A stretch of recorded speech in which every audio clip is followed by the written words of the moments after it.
मंडईत नव्हते गेले कारण की मला जायचं आहे उद्या. तर म्हटलं मग उद्या गेले ना लगेच भाज्या पण आणूयात आणि थोडंसं काम पण होतं, त्याच्यासाठी म्हटलं उद्या जाऊया. तर चला निघूया.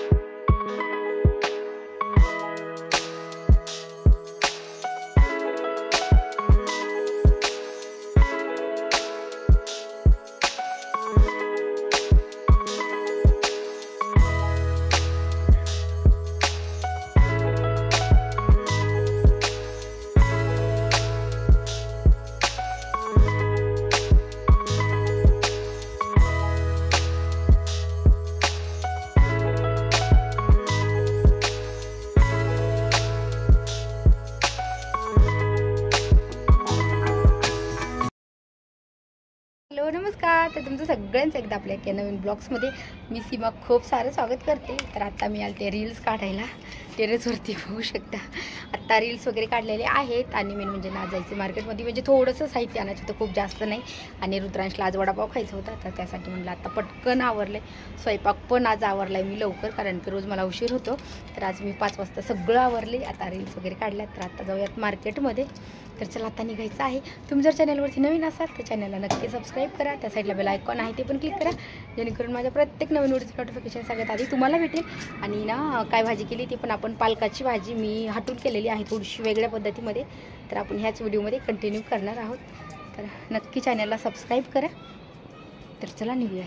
तो थोड्याशा भाज्या वगैरे घ्यायच्या होत्या, कारण की आज पण रविवार आहे. तरी मी आज मंडईत नव्हते गेले कारण की मला जायचं आहे उद्या. तर म्हटलं मग उद्या गेले ना तर लगेच भाज्या पण आणूयात आणि थोडंसं काम पण होतं, त्याच्यासाठी म्हटलं उद्या जाऊया. तर चला निघूयात. तुम्ही जर चॅनलवरती नवीन असाल तर चॅनलला नक्की सबस्क्राईब करा. त्या साईडला बेल आयकॉन आहे ते पण क्लिक करा, जेणेकरून माझ्या प्रत्येक नवीन व्हिडिओचं नोटिफिकेशन सगळ्यात आधी तुम्हाला भेटेल. आणि आता रुद्रांश बोल, कुठे चालला तू? वडापाव खायला ना मार्केटमध्ये जायचं होतं मला. मग कुठं जायचं आता? मार्केटमध्ये. हां, मग वडापाव खायला. सो मी आज बनवणार आहे पालकाची हटवून भाजी. एकदम मस्त लागते. म्हणजे मी ना फर्स्ट टाईम केली, म्हणजे मला आवडते. मी ह्याच्या अगोदर खूपदा करायची, पण रुद्रांच्या पप्पाला अजिबात आवडत नव्हती. तर मी म्हणजे खूपदा म्हटलं की करूया करूया, तर हे म्हणायचे नको मला आवडत नाही. पण ह्यावेळेस मी केली आणि खरंच ना म्हणजे त्यांना एवढी आवडली ना की विचारूच नका. अशी तुम्ही पण ना एकदा नक्की ट्राय करा, कारण की भाजी नक्की छान लागते. सो मी 2 भाजीच्या पेंड्या आणल्या होत्या. अगोदर एक साधी फक्त हिरवी मिरची आणि लसूण घालून केली, आणि मग दुसरी राहिली होती. तर मग ती दुसऱ्या दिवशी थोडेसे पानं सुकले होते आणि भाजी अगदी थोडी दिसत होती. पण ही भाजी ना जेव्हा आपण हटून बनवतो ना तेव्हा भरपूर होती, त्याच्यासाठी थोडीच भाजी लागते. त्याच्यामुळं म्हटलं चला आता भाजी तर थोडीच आहे आणि आपल्याला एक टायमाला लागणार आहे, त्याच्यामुळं म्हटलं की हटून बनवूयात.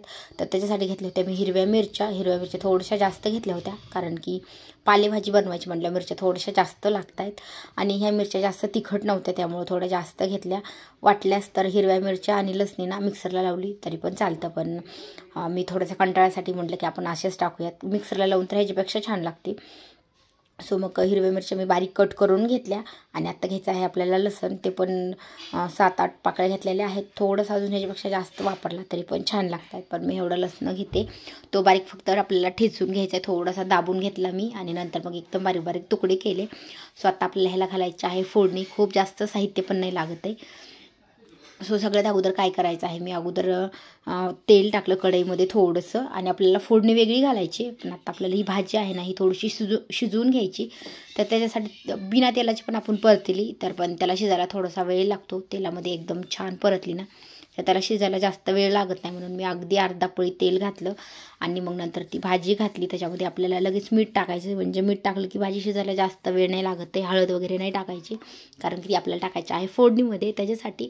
आणि मेन म्हणजे आता ह्याच्यामध्ये टाकायचे आहेत शेंगदाणे. हे शेंगदाणे मी कच्चे टाकते, कारण की शेंगदाणे आपल्याला हे शिजून म्हणजे छान भिजून ठेवले ना तरी पण छान लागतात. तर अर्धा तास भिजले ना तरी पण छान लागतात, पण मी अगोदर भिजवलेले नव्हते, म्हणून म्हटलं की आपण भाजी शिजायला आपण जेव्हा ठेवणार आहोत ना तर तेव्हा आपण ह्याच्यात टाकूयात. थोडंसं पाणी टाकलं, 2-3 मिनटं छान झाकून शिजून दिलं, पण मला अजून थोडीशी कच्ची वाटत होती भाजी. तर मग मी नंतर परत एकदा अजून याला 2-3 मिनटं झाकण घालून ठेवलं. तोपर्यंत कणिक वगैरे मळून घेतली चपात्याची, कारण की मी ही भाजी बनवत होते संध्याकाळच्यासाठी. एका टायमाला थोडी भाजी असली तरी बस होती. सकाळी म्हटलं डब्याला द्यायची म्हटलं भरपूर लागते, त्याच्यासाठी मग थोडी म्हटलं संध्याकाळी करूयात. आणि आत्ता ना पोहे खायचा चमचा आहे ना, अगदी तेवढंच पीठ घेतलेलं आहे मी. आणि ते पीठ घेतलं, कढई थोडीशी आपल्याला थोडीशी थंड होऊ द्यायची, कारण की हटायला व्यवस्थित येतं. मग आत्ता त्याच्यामध्ये मी फक्त पीठ घातलं आणि हे लगेच हटवून घेतलं. ह्याच्यामध्ये आपल्याला दुसरं जास्त साहित्य काहीच घालायची नाही. तुम्हाला जर असे शेंगदाणे आवडत नसेल तर थोडेसे मोठाले म्हणजे बारीक मिक्सरला लावायचे, थोडेसे हबडधबड करायचे, तसे पण छान लागतात. त्याच वाटीमध्ये मी लगेच ती भाजी आहे ती काढून घेतली. आणि आता आपल्याला घालायची आहे फोडणी. तर ना शक्यतो हटून भाजीला ना कोणी कोणी वरून फोडणी घालतं, तशी पण छान लागते, पळी फोडणी म्हणतात त्याला. तर मी नाही म्हटलं की कढईतच घालूयात, कारण की पळी फोडणी घालताना मी हिरवी मिरची ह्याच्यात टाकायची होती आपल्याला, त्याच्यामुळे ती पळी फोडणीमध्ये हिरवी मिरची चांगली तळणार नव्हती. त्याच्यामुळे मग मी म्हटलं की आपण कढईमध्ये घालूयात. आणि अगोदर जर आपण हिरवी मिरची वगैरे टाकलेली असेल ना, तर मग पळी फोडणी घातली तरी पण चालतं. आता मी ह्याला हिरवी मिरची आणि फक्त लसूण वापरलेलं आहे, म्हणजे जिरे मोहरी असं काहीच नाही वापरलेलं. बघू शकता, खूप जास्त झंझट पण नाही आणि खूप सोप्या पद्धतीमध्ये अगदी 5च मिनटामध्ये भाजी तयार होती. आणि खायला ते एकदम टेस्टी. म्हणजे खूप जणांना कसं पालकाची भाजी जास्त आवडत नाही, पण अशी थोडी वेगवेगळ्या पद्धतीमध्ये केली ना, खरंच खूप छान लागते. सो आत्ता मग मी त्याच्यामध्ये थोडीशी हळद टाकली, कारण की आपण अगोदर हळद घातलेली नव्हती, त्याच्यामुळे ह्याच्यात थोडीशी हळद टाकली. आणि आता ती भाजी आहे ती आपल्याला लगेच ह्याच्यामध्ये टाकायची. वाटल्यास जर थोडंसं गरम पाणी करून टाकलं तरी चालतं, आणि गार टाकलं तरी काही प्रॉब्लेम नाही, छान भाजी शिजते.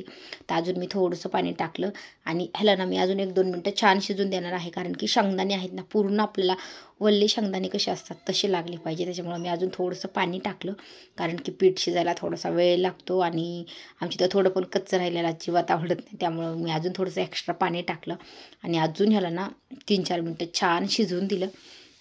तर बघू शकता, एवढं पाणी आटूस तर ह्याला झाकण घातलं आणि पूर्ण पाणी आटलेलं आहे. आणि आपली भाजी एकदम मस्त तयार झाली. तर ना अशी नक्की ट्राय करा, खरंच खूप छान लागते. आणि लहान मुलांसाठी तर खूप चांगली. फक्त आपल्याला मिरची आहे ती नाही वापरली तरी चालते, किंवा 1-अर्धी मिरची वापरली तरी पण लहान मुलांना डब्याला द्यायला एकदम मस्त भाजी आहे. तर तुम्हाला ना ही रेसिपी कशी वाटली मला कमेंट करून नक्की सांगा. व्हिडिओ आवडल्यास लाईक करा. चॅनलवरती नवीन असाल तर चॅनलला पण सबस्क्राईब करा. त्या साईडला बेल आयकॉन आहे ते पण क्लिक करा, जेणेकरून माझ्या प्रत्येक नवीन ब्लॉगचं नवीन रेसिपीचा व्हिडिओ सगळ्यात आधी तुम्हाला भेटेल. सो आत्ता गॅस बंद केलेला आहे.